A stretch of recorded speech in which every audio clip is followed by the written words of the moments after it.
Dermatitis adalah peradangan pada kulit yang disertai adanya pengelupasan kulit bagian luar dan adanya pembentukan sisik. Dermatitis ini dapat terjadi karena adanya bermacam sebab dan juga timbul karena berbagai jenis, terutama pada kulit yang kering. Dermatitis ini tidak berbahaya dalam artian tidak membahayakan hidup dan juga tidak menular. Walaupun demikian, penyakit ini seringkali membuat rasa tidak nyaman dan amat mengganggu pada penderitanya. Selanjutnya ada patofisiologi dari dermatitis. Pada dermatitis, kontak iritan, kerusakan sel yang disebabkan oleh bahan iritan disebabkan oleh kerja kimiawi maupun fisik. Ada dua jenis bahan iritan, yaitu iritan kuat dan lemah.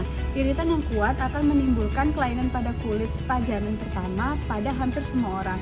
Sedangkan untuk iritan lemah hanya pada saat mereka yang paling rawan atau mengalami kontak berulang-ulang.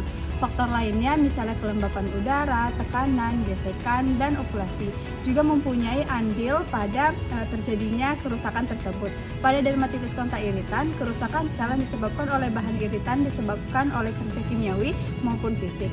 Proses terjadinya dermatitis yang pertama ada fase sensitisasi.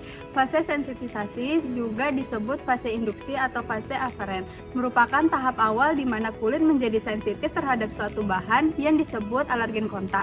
Proses ini berlangsung selama 14-21 hari dan pada tahap ini belum muncul ruam di kulit. Individu yang mengalami ini artinya mereka beresiko mengalami dermatitis kontak alergi di masa depan.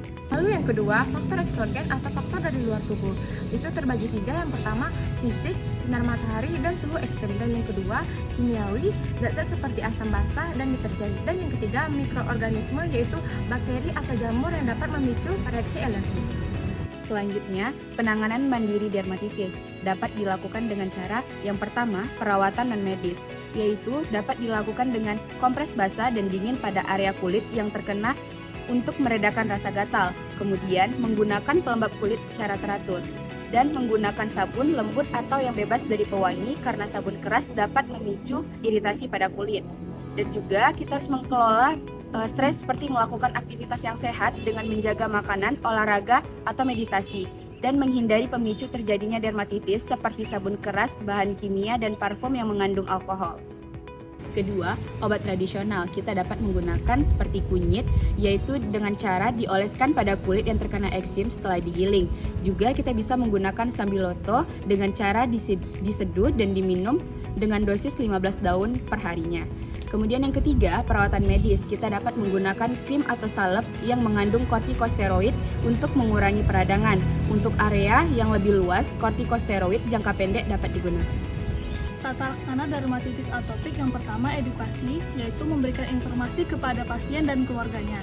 Yang kedua, menghindari pemicu, yaitu menghindari bahan iritan dan alergen.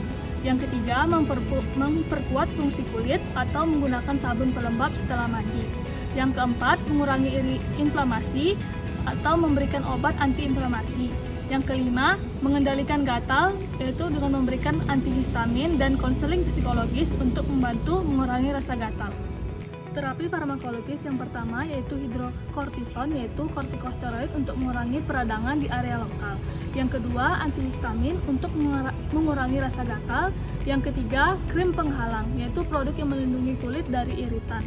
Yang keempat, antibiotik untuk mengobati infeksi sekunder jika ada.